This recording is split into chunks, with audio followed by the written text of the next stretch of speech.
aradahu min hadhihi al-abwabil arba'ah. Menjaga pandangan mata agar tidak liar dari hal-hal yang diharamkan oleh Allah.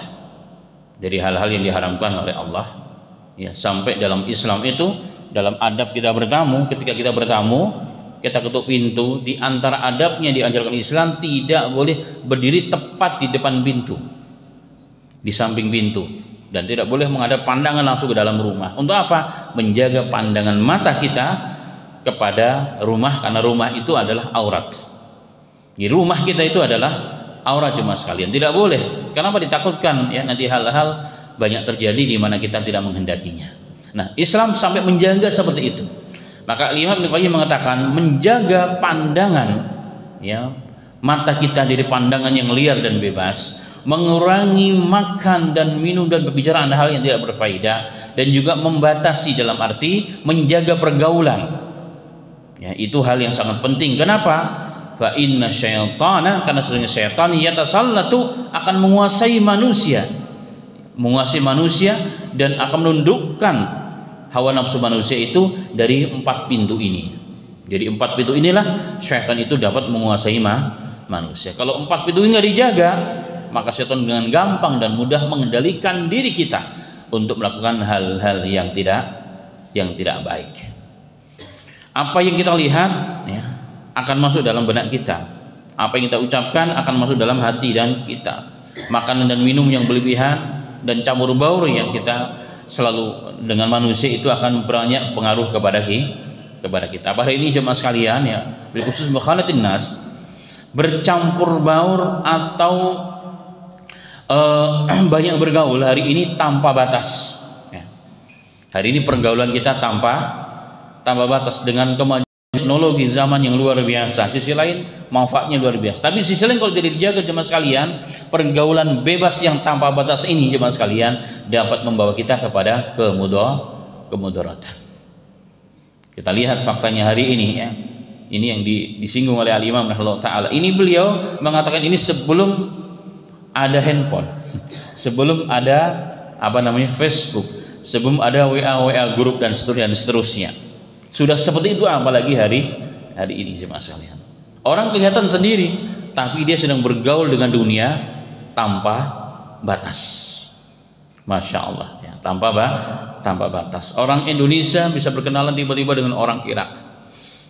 Kemarin sedang ngurus, ya, seorang ibu-ibu nangis-nangis, ya, ke pondok, minta untuk dibantu menyelesaikan masalah. Saya bilang, apa masalahnya Bu? Anak saya mau nikah dengan orang Irak. Ketemu juga belum, tapi sudah kenal, bahkan sudah mau nikah. Ya. Jadi hari ini begitu. Sebelumnya dengan orang Jerman, ada lagi dengan orang Turki dan sebagainya. Masya Allah. Ya. Saya bilang inilah salah satu hal yang memang dijaga, disinggung oleh Al-Imam Ibnu Qayyim. Bukan membatasi, menjaga pergaulan bebas. Hari ini badan di tempat, nggak kemana-mana jemaah sekalian. Tapi pergaulan kita lintas benua, Masya Allah. Dan ini kalau tidak kita batasi jemaah sekalian, banyak membawa mudarat kita. Dengan adanya kemajuan zaman teknologi ini jemaah sekalian, zikir kita semakin berkurang hari ini. Baca Quran kita semakin berkurang. Kalau kita bangun jemaah sekalian, apa yang biasanya langsung kita ingin lihat? Bukannya doa alhamdulillahilladzi ahyana ba'da ma amatan wa ilayhi nusyur, tapi yang pertama kali kita lihat mana handphone. Langsung dibuka, ada nggak yang masuk nih? Kabar apa hari ini? Masya Allah. Sedang bangun mau ke kamar mandi itu dulu dilihat. Dari kamar mandi itu dulu dilihat. Mau pakai baju itu dilihat. Ya kan? Mau keluar rumah itu dilihat. Mau ke masjid dibawa, bahkan mau Allahu Akbar dilihat dulu. Setelah Assalamualaikum warahmatullahi, Assalamualaikum warahmatullahi, langsung dilihat. Itu fakta jemaah sekalian. Itu pergaulan tanpa batas, dan itu banyak membuang waktu dan pikiran kita, energi kita habis. Dan kata Imam, ini salah satu pintu syaitan dari yang 4 tadi, ya. Dari yang 4 tersebut. Karenanya Allah Subhanahu wa taala mengingatkan kepada kita dalam banyak ayat, di antara surah An-Nur. A'udzubillahi minasyaitonir rajim. قل للمؤمنين يغضوا من أبصارهم ويحفظوا فروجهم ذلك أزكى لهم Innallaha khabirum bima yasna'un. Qulil mu'minina, katakanlah hai Muhammad sallallahu alaihi wasallam kepada orang-orang yang beriman, untuk apa? Yaghuddu min absarihim, untuk menjaga pandangan mereka. Jadi orang beriman pun diperintahkan oleh Allah untuk menjaga pandangan. Karena mata ini liar jemaah sekalian, ini pintu syaitan yang luar biasa. Dan ujung daripada pandangan adalah apa? Perbuatan zina. Makanya lanjutan ayat, wa yahfaduna furujahum, dan perintahkanlah mereka untuk menjaga kemaluan-kemaluan mereka. Maaf, kemaluan nggak bisa dijaga kalau pandangan tidak bisa dijaga. Jadi kemaluan tidak bisa dijaga kalau pandangan mata tidak bisa dijaga. Kemudian Allah mengatakan, dzalika azka lahum, menjaga pandangan, menjaga kemaluan itu adalah azka, lebih bersih, lebih suci untuk kalian, lebih baik untuk kalian, ya, untuk menjaga hati kalian agar tetap baik, maka jaga pandangan. Itu yang pertama. Innallaha khabirum bima yasnaun, Allah Maha mengetahui dengan apa yang kalian lakukan. Dan perintah ini untuk seluruh orang beriman, baik laki-laki ataupun perempuan, ya. Baik laki-laki ataupun perempuan. Berapa banyak jemaah sekalian orang terfitnah gara-gara pandangan mata. Ada satu kisah ya dalam beberapa buku ya pernah saya baca. Ada seorang muadzin di zaman dahulu, yang zaman dahulu muadzin itu tidak seperti hari ini, adanya di bawah karena pakai pengeras suara. Zaman dulu orang azan itu naik ke atas menara. Ada seorang yang suaranya sangat bagus, muadzin, orang yang saleh dan berazan, dan disunahkan kalau azan itu kau menengok kanan dan kiri, kepalanya bukan badannya.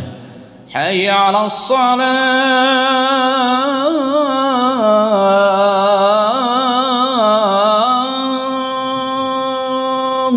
itu malah ke kanan. Begitu juga hayya 'alal falah ke kiri.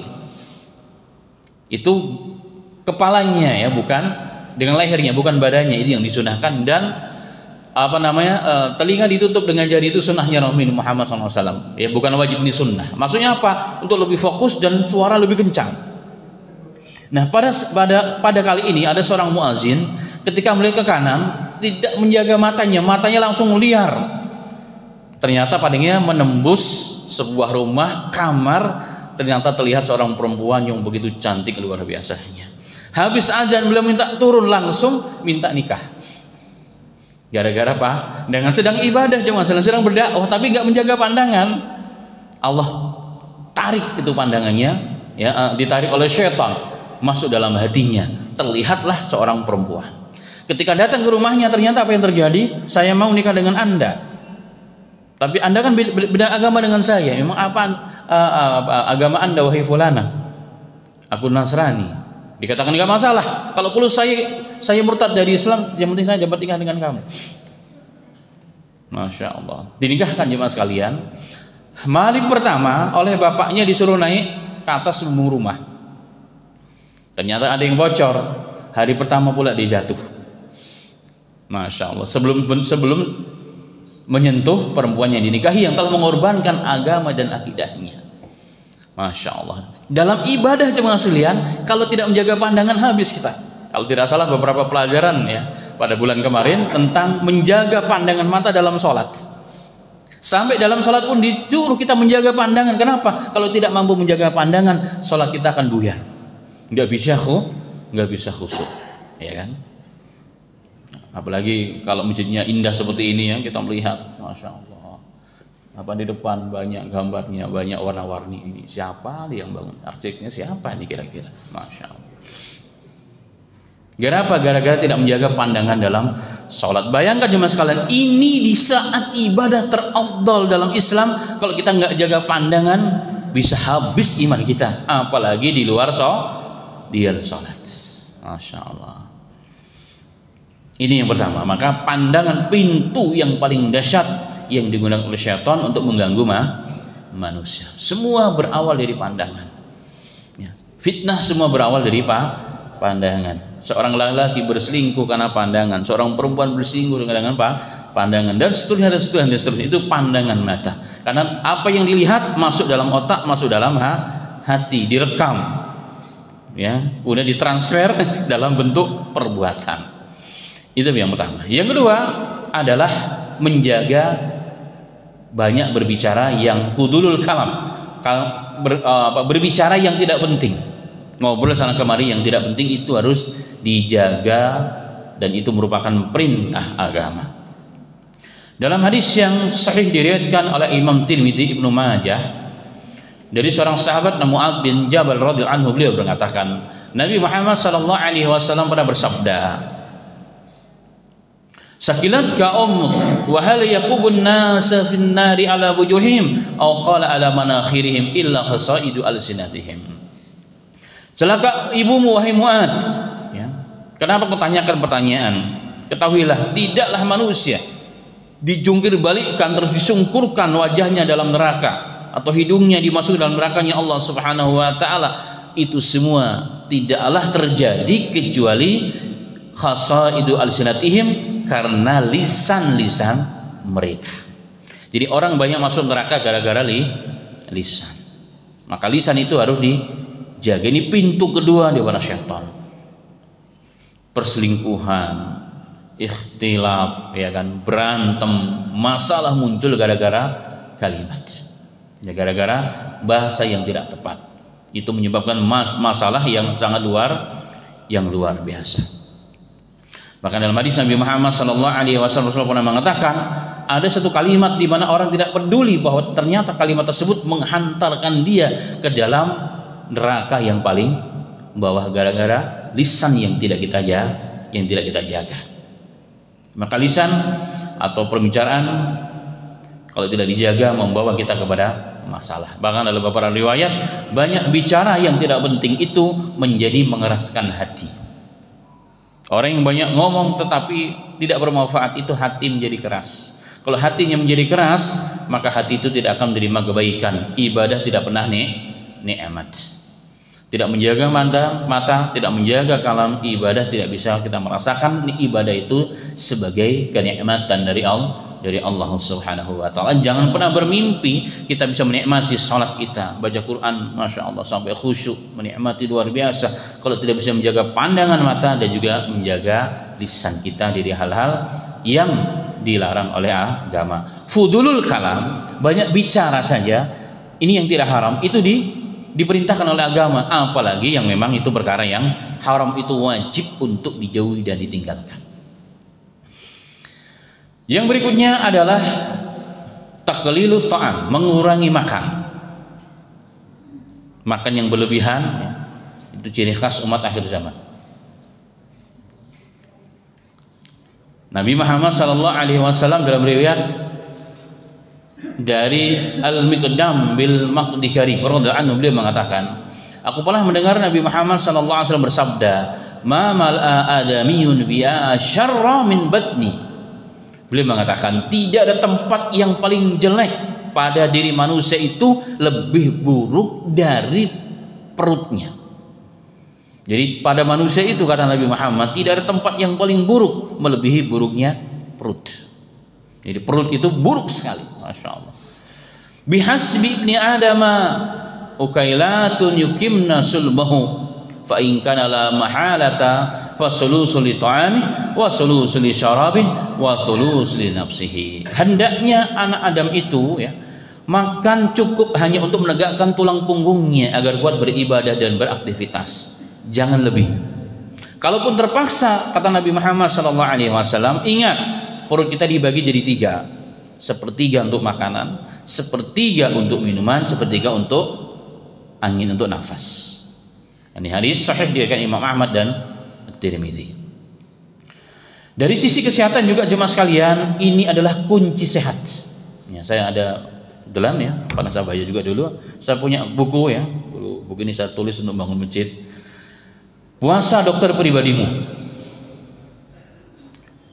Puasa dokter pribadimu, kaitannya puasa dengan bab yang sudah kita bahas. Itu luar biasa jemaah sekalian. Jadi di sini saya terangkan dalam mukadimah bahwa attiba, para dokter-dokter Islam zaman dahulu itu memberikan wasiat, ingin sehat maka jaga makan, jaga minum. Jadi pola makan, pola minum itu yang menjadikan orang sehat atau tidak sehat secara lahiriah. Ingin sehat maka jangan pernah makan terlalu kenyang dan terlalu banyak. Apalagi kata Imam Syafi'i, syarrut ta'am, seburuk-buruk makanan kata Imam Syafi'i itu khalut ta'am fi ta'am, memasukkan makanan pada makanan. Baru selesai makan, mana kopi, mana cemilan, mana itu dan seterusnya. Itu namanya memasukkan makanan pada makanan. Tapi kalau nggak gitu nggak puas katanya Pak Ustaz. Iya memang sih. Itu masalah kita sedang berjuang ini semua jemaah sekalian. Apalagi maaf umur-umur yang sudah mulai melewati duhur. Nah, ini kuncinya adalah menjaga makanan. Yang menjaga makanan, makanan halal tetapi yang thayyib, yang sesuai dengan kebutuhan kita. Sehingga ulama mengatakan tidak akan pernah orang menguasai ibadahnya, menikmati ibadah dengan baik selagi mereka belum bisa menguasai perutnya. Dan perut itu sumber masalah. Tidaklah dikeluarkan Nabi Allah Adam, bapak kita Adam alaihi salatu wasalam, dan ibu kita ibunda Hawa alaihi salam kecuali karena urusan perut. Bukan urusan maksiat yang lain, urusan perut jemaah sekalian. Kalau udah perut masalahnya, itu segala hal bisa terjadi. Maka orang yang hebat adalah yang orang mampu mengendalikan perutnya alias makan dan minumnya. Dan ini kalau tidak, maka itu menjadi pintu-pintu syaitan untuk menguasai diri kita. Ya, semoga kita semuanya diberikan kekuatan, dimudahkan oleh Allah Subhanahu wa taala. Amin ya rabbal alamin. Maka untuk mengawal itu semua dimulai dengan banyak berpuasa sunnah. Di antaranya puasa 10 Muharram ya. Kalau salah besok ya, kalau tidak salah besok ya. Besok pahalanya Rasulullah mengatakan puasa 10 Muharram atau Asyura itu diampuni dosa selama satu tahun. Semoga Allah berikan taufik kita semuanya besok. Amin ya rabbal alamin. Dan bagusnya hari ini Tasyu'a 9 dan 10 itu ada hadisnya. Dan itu sebagai bentuk mengawali awalan ya untuk mulai mengendalikan perut kita. Ya, sekali lagi ulama-ulama kita berpesan bahwa yang belum bisa mengendalikan isi perutnya, maka dia belum bisa mengendalikan atau tidak akan pernah mampu menguasai nafsunya. Kalau orang tidak mampu menguasai nafsunya, tidak mungkin dapat merasakan nikmatnya ibadah. Dan nikmatnya ibadah. Semoga Allah berikan taufik kepada kita semuanya. Amin. Amin ya rabbal alamin. Kemudian yang berikutnya adalah jemaah sekalian, memilih pergaulan dengan pergaulan yang baik.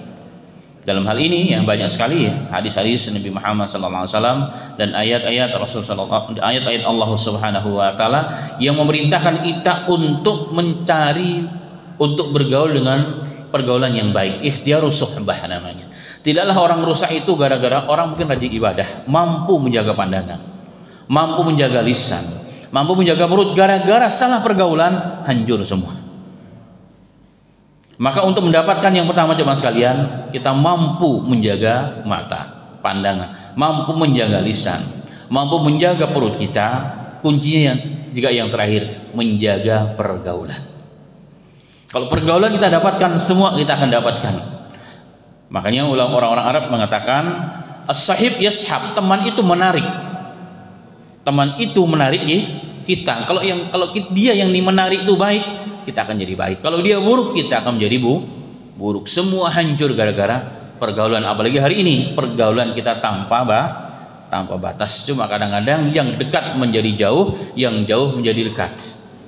Duduk dengan istri atau dengan pasangannya di sebelahan, tapi masing-masing satunya sibuk lagi ngurusin teman dia di Amerika, satunya lagi ngurusin temannya di Afrika. Yang dekat menjadi jauh, yang jauh menjadi dekat. Inilah fakta akhir zaman jemaah sekalian. Maka kembali kepada maksud orang yang mampu menjaga pergaulan, maka insya Allah Taala akan diberikan yang 3 sebelumnya. Karenanya Nabi Muhammad SAW bahkan mengatakan, jika ingin melihat seseorang, lihatlah temannya. Falyanzur ila khalilihi, karena orang itu sesuai dengan temannya. Ingin melihat, lihatlah temannya, nggak usah jauh-jauh, lihat temannya siapa dia. Temannya baik, maka dia akan baik. Temannya buruk, dia baik. Kalau kita ingin jadi orang yang baik, tapi teman kita orang yang tidak baik, jangan pernah berharap. Kalau kita ingin menjadi orang ahlul masjid, bergaulah dengan orang-orang ahlul masjid. Menjadi orang yang jujur, orang dalam pekerjaan, jujur dalam jabatannya, bergaulah dengan orang-orang yang baik. Jangan masuk komunitas yang tidak baik, pasti akan menjadi rusak. Sehingga Nabi Muhammad menjelaskan dengan gamblang permisalan orang yang berteman orang yang baik seperti permisalan bergaul dengan penjual minyak wangi. Efeknya pasti kita dapat. Walaupun kita tidak beli minyak wangi itu, minimal keluar dari sana kita akan wangi badan kita. Di kota yang kami dulu belajar di Karachi, Pakistan, cuma sekali ada satu perkampungan di kota itu yang khusus pengrajin minyak wangi, penyulingan, penjualan dan sebagainya. Jadi kita masuk 1 kilo sebelum masuk aroma itu udah tercium luar biasa. Masuk dari sana itu wangi badan kita, ya, wangi badan kita. Kenapa? Pengaruh dari pergaul atau berada di tempat yang baik, maka kita di situ pun menjadi baik. Minimal baju menjadi wangi. Begitupun berisalan kata Nabi Muhammad SAW, bergaul dengan orang yang buruk seperti orang yang berteman dengan pandai besi. Walaupun kita nggak pesan apa-apa, kalau dulu di sampingnya, kalau baju kita nggak bolong, minimal bau asap yang tidak sedap. Itulah efek jemaah sekalian ya. Maka di antara dalam hadis, di antara ciri orang diberikan kemuliaan Allah, kebahagiaan di dunia adalah apa? Mempunyai teman yang baik, yang saleh. Maka ikhtiarus sohbah, mencari teman yang baik, bergaul dengan orang yang baik, komunitas yang baik, itu harus dipertahankan jika ingin baik dunia dan juga akhirat. Dan itu nikmat yang terbesar. Bukan hanya membaikkan diri kita di dunia jemaah sekalian, bahkan teman yang baik pun akan memberikan syafaat kepada kita nanti di akhiratnya Allah Subhanahu wa taala, sebagaimana dalam riwayat Bukhari dan Muslim. Dalam riwayat Bukhari dan Muslim, hadis yang cukup panjang, di tengah-tengah hadis itu Rasulullah mengatakan, nanti ketika seluruh yang berhak memberikan syafaat telah memberikan syafaat, para nabi telah memberikan syafaat, ya kan? Para malaikat telah memberikan syafaat, semua telah memberikan syafaat, tinggal orang-orang yang beriman.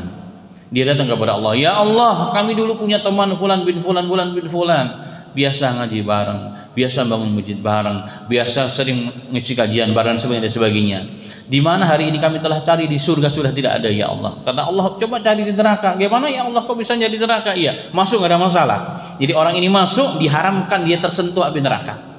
Dari situ kemudian teman-temannya yang masuk neraka karena dosa-dosanya, yang dulu bergaul di dunia, sama-sama duduk dalam majelis ilmu, sama-sama membangun masjid al-istiqomah, ya kan.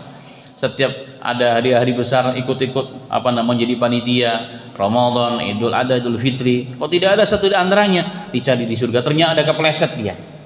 Mungkin di dunia sempat korupsi dia pejabat, ya karena dosanya masuk neraka. Dengan izin Allah, dengan pertemanan yang soleh tadi, dikeluarkan dia oleh temannya dari neraka masuk surganya Allah Subhanahu wa taala. Dan orang ini dicap, dinamakan dengan Jahannamiyun dalam hadis.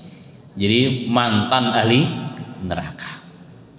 Ini teman yang baik jemaah sekalian, membawa kita kebaikan sampai di akhiratnya Allah Subhanahu wa taala. Begitupun sebaliknya, orang yang bergaul berkomunitas yang buruk pun akan mencelakakan kita sampai nerakanya Allah Subhanahu wa taala. Maka jemaah sekalian, orang yang ingin selamat dunia dan akhirat, dijauhkan dari tipu daya syaitan, harus menjaga 4 perkara, pintu-pintu di mana kita akan digoda oleh mereka. Sekali lagi, yang pertama adalah menjaga pandangan mata, yang kedua menjaga lisan, yang ketiga adalah menjaga perut, ya, isi perut, yang keempat adalah menjaga pergaulan. Jika mampu ini, maka insya Allah akan selamat dunia dan juga akhiratnya Allah Subhanahu wa taala.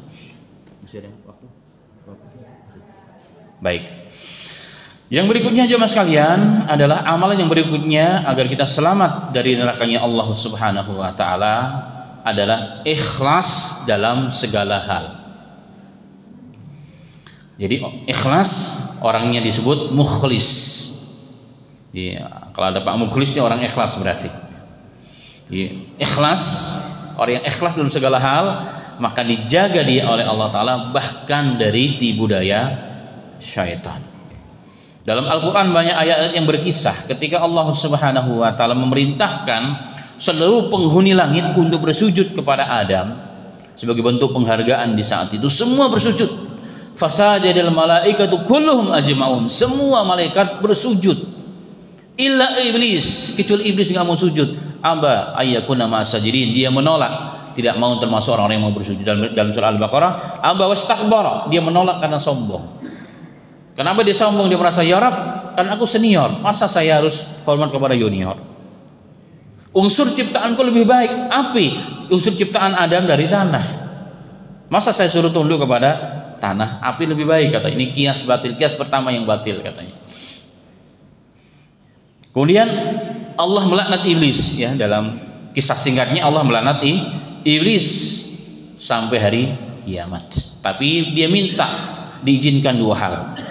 Tidak dimatikan kecuali nanti pada hari kiamat. Yang kedua, diizinkan untuk menggoda keturunan Adam. Maka Allah Subhanahu wa taala mengizinkan, boleh, silahkan, ya. Silahkan, tidak masalah. Kamu goda keturunan Adam, tidak masalah. Tapi kamu tidak akan mampu menggoda hamba-hamba Allah yang ikhlas. Illa ibadaka minhumul mukhlasin.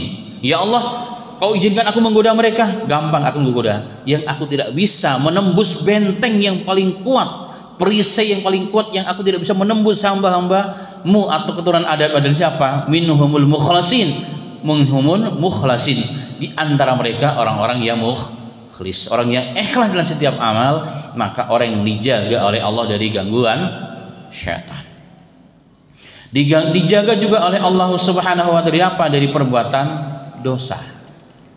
Perbuatan dosa kan gangguan syaitan. Kalau kita lihat surat Yusuf, ketika Allah berkisah tentang Zulaiha, ya, yang ingin menggoda Yusuf alaihi salatu wasallam, kisahnya ma'ruf. Allah menerangkan, walaqad hammat bihi wa hamma biha. Ada orang mengatakan kalau Yusuf kan nggak mungkin digoda, nggak mungkin dia berbuat maksiat, karena mungkin dia nggak punya syahwat. Oh, siapa bilang? Yusuf itu laki-laki yang sejati. Makanya Quran mengatakan walaqad hammat bihi. Wanita itu telah bermaksud melakukan perbuatan yang tidak baik, wa hamma biha, dan Yusuf pun demikian. Ya, laula arra'a burhana rabbi, kalau bukan karena dia melihat bukti kuasa Allah. Dalam tafsir ayat, ya, tiba-tiba ketika dia ingin menyambut godaan si Zulaiha ini, tiba-tiba Allah tayangkan dalam tafsirnya, Ibnu Katsir dan salah satu ulama mengatakan, tiba-tiba muncul bapaknya Nabi Yusuf, yaitu Yakub alaihi salatu wassalam. Tiba-tiba muncul menasihati, wahai Yusuf, ingat, kamu itu calon nabi, ya, kamu itu calon nabi, jaga diri dari berbuat maksiat. Jadi kalau boleh dibilang, inilah YouTube pertama live, ya. Nabi Yakub di mana, ya? Nabi Yusuf di mana? Tiba-tiba muncul wajah bapak yang mengingatkan. Ini yang dimaksud laula arra'a burhana rabbih, kalau bukan karena Allah memperlihatkan kuasanya, ya. Ini salah satu tafsir, tapi ya, salah satu tafsirnya diperlihatkan nasihat dari bapaknya langsung dilihat saat itu, maka dia pun akan terjerumus dalam dosa. Tapi kenapa dia dijauhkan oleh Allah dari perbuatan dosa dan mungkarat? Allah mengatakan di akhir ayat, innahu min ibadinal mukhlasin, karena dia hamba-hambaku yang ikhlas. Hamba-hambaku yang ikhlas. Ulama mengatakan, apa itu ikhlas? Ikhlas itu adalah beramal semata-mata karena Allah. Beramal semata-mata karena Allah Subhanahu wa taala, itulah ikhlas. Jadi beramal karena Allah bagaimana maksudnya? Kalau saya ngaji karena Allah itu apa sih maksudnya? Jadi apapun yang dengan amalan tersebut mendekatkan diri kita kepada Allah, itu ikhlas. Contoh, saya ke masjid untuk ngaji, niat untuk belajar agama, itu ikhlas namanya. Belajar agama supaya menjalankan agama ini sesuai dengan aturan Allah dan Rasulnya, itu namanya termasuk kategori ikhlas. Saya baca Quran untuk mengharap ridha Allah, itu ikhlas. Jadi apapun yang diniatkan karena Allah, tujuan akhir adalah Allah, itu namanya ikhlas. Itulah ikhlas. Makanya ikhlas itu, jemaah sekalian, hadis pertama yang diriwayatkan oleh Imam Bukhari dalam kitabnya Sahih Bukhari, innamal a'malu binniyat, amal itu tergantung niatnya. Ya, niat itulah yang punya pengaruh yang sangat besar, bisa menghancurkan amal yang besar, bisa meninggikan amal yang kecil. Ada satu riwayat Rasulullah mengatakan, tidaklah seorang muslim bersedekah walaupun separuh dari buah biji korma kan kecil, separuhnya disedekahkan karena Allah, ikhlas dari hasil yang sahih. Maka kata Rasulullah SAW, Allah akan senang dan Allah akan besarkan sampai hari kiamat, sehingga lebih besar daripada gunung Uhud nantinya. Karena ikhlas melipat gandakan amalan dan nilai amalan tersebut di sisi Allah Ta'ala. Tapi tanpa ikhlas pula, ya, akan menghancurkan nilai itu, tidak bernilai. Kita membangun masjid tapi itu sombong, untuk pamer-pamer, maka nilainya tidak ada gunanya. Kita baca Quran, kita sholat capek-capek, tapi supaya dipuji orang dari awal, maka itu tidak ada nilainya. Karenanya jemaah sekalian, bagaimana cara menjaga niat? Secara singkat ulama mengatakan cara menjaga niat ada 3. Yang pertama, sebelum kita beribadah, melakukan suatu amalan, tengok dulu hati. Ini kira saya mau kena apa nih? Luruskan dulu nih. Tashehuniyah dari awal. Kalau kita melakukan amal dari awalnya untuk mencari selain Allah, itu syirik besar jemaah. Jadi syirik besar itu bukan hanya mbah patung, tidak. Tapi beramal untuk selain Allah dari awal, itu syirik kubro, itu syirik besar. Kenapa? Karena ibadah itu hanya untuk Allah. Diharamkan ibadah itu diniatkan selain Allah. Kemudian yang kedua, saat kita beramal, lihat kembali. Saya membangun masjid ini karena apa ya? Kalau ada sedikit melenceng-melenceng, ada sedikit ingin dipuji, kembalikan karena Allah Subhanahu wa taala. Nah, kalau di pertengahan amal kita niat tiba-tiba selain Allah, itu dosa besar tapi syirik kecil. Itu yang namanya riya, itu yang namanya sum'ah sampai akhir. Sampai akhir harus dijaga. Setelah itu pun harus dijaga. Tidak boleh diungkit-ungkit. Siapa sekarang di kami istiqomah? Oh si fulan. Itu kalau bukan saya dulu yang bangun, nggak akan jadi itu. Itu namanya mengungkit-ungkit. Untuk menyakitkan, itu batal amal kita. Allah mengatakan, ya ayyuhalladzina amanu la tubtilu shadaqatikum bil manni wa adha. Wahai orang yang beriman, jangan kau batalkan sedekah kamu dengan alman, mengungkit-ungkit dan menyakitkan orang yang dikasih. Batal amal kita. Menyakitkan artinya apa? Kita ngasih tapi kita omelin. Kita kasih tapi kita ambil lagi. Itu sama menyakitkan hati. Maka amalannya habis, tidak ada nilainya. Kan hari ini banyak kasus tuh, habis ngasih diambil kembali. Bangun masjid, bangun pondok udah bagus, tiba-tiba kalau udah berkembang diambil kembali. Maka nggak ada gunanya amalan itu. Walaupun berapa miliar pun kita infakkan lahiriahnya di jalan Allah Subhanahu wa taala. Maka menjaga amal agar tetap ikhlas sama sekalian itu berat. Sebelum amal, di pertengahan amal, setelah amal pun kita harus menjaga, ya, harus menjaga. Makanya hari ini jemaah sekalian, amal kita hari ini gampang untuk tidak ikhlas. Dengan ada media sosial hari ini, ya, niat awalnya kayak niatnya baik, tapi lama-lama jadi sombong, jadi riya, jadi sum'ah. Lagi bangun malam, ya tiba-tiba cekrek, bangun dulu, salat 2 rakaat. Habis sholat selfie lagi, saya mau kita baca Quran dulu deh, di-share di grup. Jemaah sekalian, niatnya memang insya Allah semoga niatnya baik karena Allah, tapi ini pintu syaitan untuk bisa mengeluarkan kita dari keikhlasan. Maka harus dijaga. Kita orang yang di-share begitu ya niatnya husnuzon, tapi kita sendiri harus ingat ini pintu-pintu yang berbahaya. Capek-capek mengumpulkan uang jemaah sekalian untuk bisa umroh dan haji. Ya, setiap kita melaksanakan manasik haji dan umroh selalu selfie di-share kemana-mana. Maka amalan kita boleh dikatakan hampir habis jemaah sekalian. Hampir habis. Makanya ulama mengatakan sebaik-baik amal yang sunnah secara umum itu bagusnya disembunyikan. Tapi kalau yang wajib enggak, harus dinampakkan.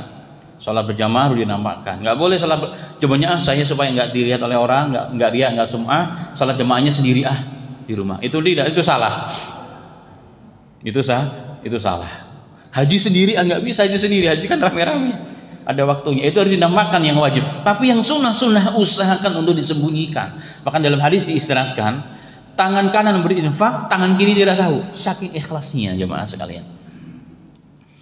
Kita pernah kenal salah satu keturunan Nabi Muhammad, cicitnya namanya Zainal Abidin, Ali bin Husain bin Ali bin Abi Thalib. Masya Allah.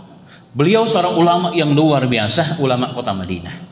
Begitu ikhlasnya beliau, dia ingin contohkan kepada kita bagaimana menjaga keikhlasan.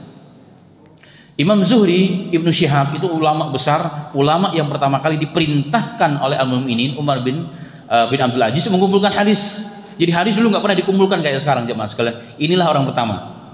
Jadi Ibnu Syihab Az-Zuhri. Sebelum subuh di musim dingin yang luar biasa, hujan rintik-rintik di kota Madinah, tiba-tiba terkaget melihat cicitnya Rasulullah sedang memikul sesuatu yang berat. Maka dikatakan, ya ibna Rasulillah, ma tahmilu bik. Wahai cucunya Rasulullah, apa yang sedang kau pikul? Dia katakan, aku sedang memikul tanggung jawab. Imam ulama besar ini dia mengatakan, aku nggak tega saat dikatakan, boleh nggak aku yang mikul? Oh silakan, kalau kamu mau mikul sampai akhirat. Akhirnya Imam Zuhri diam, dia lewat. Nah saat beliau meninggal dunia jemaah sekalian, beliau termasuk salah satu ulama yang memandikan jenazahnya Imam Zainal Abidin Ali bin Husain bin Ali bin Abi Thalib. Dan begitu kagetnya beliau ketika di pundaknya didapatkan kapalan jemaah sekalian. Dia kaget, loh orang kapalan berarti itu mikul dia pekerja berat ini. Maka setelah dimakamkan datang kepada istrinya. Kita ditanyakan kisah bahwa dia tadi memandikan dan seterusnya. Dikatakan apa yang terjadi pada cucunya Rasulullah ini, kok begitu luar biasanya. Dikatakan dia memerintahkan untuk menyembunyikan amalannya. Tapi karena beliau sudah meninggal dunia, saya akan ceritakan. Dia setiap malam selalu keliling kota Madinah saat itu, membawa pembekalan yang cukup dan diberikan oleh tangannya sendiri. Orang yang miskin dikasih, yang nggak punya uang dikasih uang, yang nggak punya makanan dikasih makanan, yang nggak punya pakaian dikasih pakaian. Ahlu Madinah bertahun-tahun orang-orang miskin, fakir miskin, fuqara, anak yatim, janda-janda berharap pagi hari. Kenapa? Setiap pagi hari mereka mendapatkan kebutuhannya di depan pintunya. Itu bertahun-tahun mereka tanpa mengetahui siapa yang memberikan. Maka Imam Zuhri mengatakan, ya subhanallah, maha suci Allah. Oh pantas satu malam itu saya pernah ketemu dengan beliau yang tadi saya kisahkan di awal. Masya Allah. Itu namanya apa? Menjaga ikhlas sampai mati, tidak ada yang tahu jemaah sekalian. Itulah ikhlas yang sesungguhnya. Ada seorang muhaddis, ya dalam kitabul hadis dikisahkan, seorang muhaddis ini dia punya toko. Setiap pagi dibawakan bekal oleh istrinya, pulang habis bertahun-tahun. Kemudian setelah satu pekan beliau meninggal dunia. Banyak orang datang ke rumahnya, ditanya kemana si Syekh Fulan. Dia katakan, loh kalian tidak tahu beliau udah meninggal dunia? Udah meninggal dunia, masya Allah, pantesan. Udah sepekan ini kami nggak makan. Loh bagaimana kisahnya? Jadi setiap hari bekal yang dia bawa untuk siang dan sore dikasih ke kami. Istrinya kaget, subhanallah. Jadi bertahun-tahun ya istrinya memberikan bekal untuk suaminya. Ini seorang ulama ahli hadis tapi dia punya toko. Ya, dia berikan bekal, dikiranya habis dimakan sendiri. Ternyata dia berpuasa setiap hari jemaah sekalian tanpa diketahui oleh istrinya. Bahkan istri pun tidak tahu. Itulah ikhlas hakikatnya jemaah sekalian. Semoga Allah berikan taufik kepada kita semua menjadi orang-orang yang ikhlas. Amin ya rabbal alamin. Masih ada waktu? Habis? Jadi saya tambah sedikit. Ciri ikhlas. Yang simpelnya jadi ikhlasnya adalah, ciri ikhlas jemaah sekalian, tidak akan berhenti ketika kita dicaci, tidak akan terbang kita ketika kita dipuji. Itulah ikhlas. Karena hari ini jemaah sekalian namanya orang ya, apalagi mengurusin umat, yang salah akan dikritik ya kan, yang salah apalagi kalau kita salah, kita bener aja dikritik, apalagi kalau salah. Udah begitu digibahin melulu. Nah, Allah menguji keikhlasan kita. Apalagi orang yang ngurusin masjid ini, para DKM. Itu masa ada aja yang dia yang salah. Padahal kalau dia suruh ngurusin dia nggak mau. Tapi giliran orang yang ngurusin dikritik melulu kerjanya. Nah, di situ kita lihat keikhlasan kita. Karena Allah ataupun karena manusia. Artinya tidak terbang kita karena dipuji, tidak berhenti karena kita dicaci. Itu diantara ciri ikhlas. Masya Allah. Buah dari ikhlas adalah apa jemaah sekalian? Adalah al-istiqamah. Jadi buah dari ikhlas itu adalah istiqamah. Istiqamah berarti hasil dari ikhlas. Ikhlas itu ciri tanda yang paling kuat adalah istiqamah. Jadi saling berkaitan antara satu dengan yang lainnya. Semoga Allah jadikan kita termasuk orang yang ikhlas. Amin. Amin ya rabbal alamin. Dan orang yang ikhlas tidak pernah merasa dirinya ikhlas. Alhamdulillah saya sudah ikhlas. Orang yang ikhlas sudah ngomong ikhlas berarti dia belum ikhlas. Saya ikhlas Pak, saya ikhlas benar, berarti dia belum ikhlas. Karena orang yang tidur ngomong saya sudah tidur berarti belum tidur. Ada nggak orang ngomong orang tidur sudah berarti belum tidur dia. Kalau ditanya Bapak sudah tidur nggak jawab, Ibu sudah tidur nggak jawab, berarti dia sedang tidur atau pura-pura tidur. Begitulah orang yang ikhlas, jangan ngomong saya udah ikhlas, berarti belum ikhlas. Semoga Allah jadikan kita orang-orang yang mukhlisin, orang-orang yang ikhlas dalam setiap amalan perbuatan kita, sehingga amalan yang kita lakukan tidak menjadi sia-sia di sisi Allah Subhanahu wa taala, dan Allah berikan kita semuanya menjadi orang-orang yang menjaga keris tersebut. Antaranya adalah takut kita terkenal karena mencari dunia.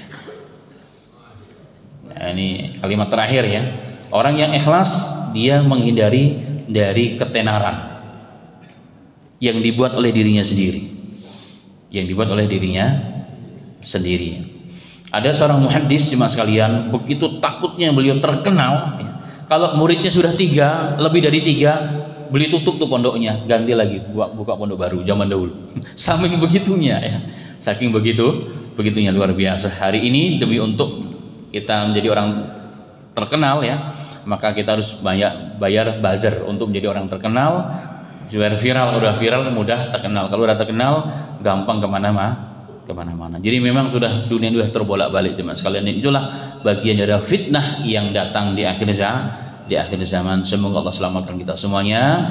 Amin amin ya rabbal alamin. Demikian jemaah sekalian kajian yang bisa disampaikan hari ini. Semoga saya yang menyampaikan dapat mengamalkan dan juga Allah berikan taufik kepada kita semuanya. Amin amin ya rabbal alamin. Demikian, semoga bermanfaat.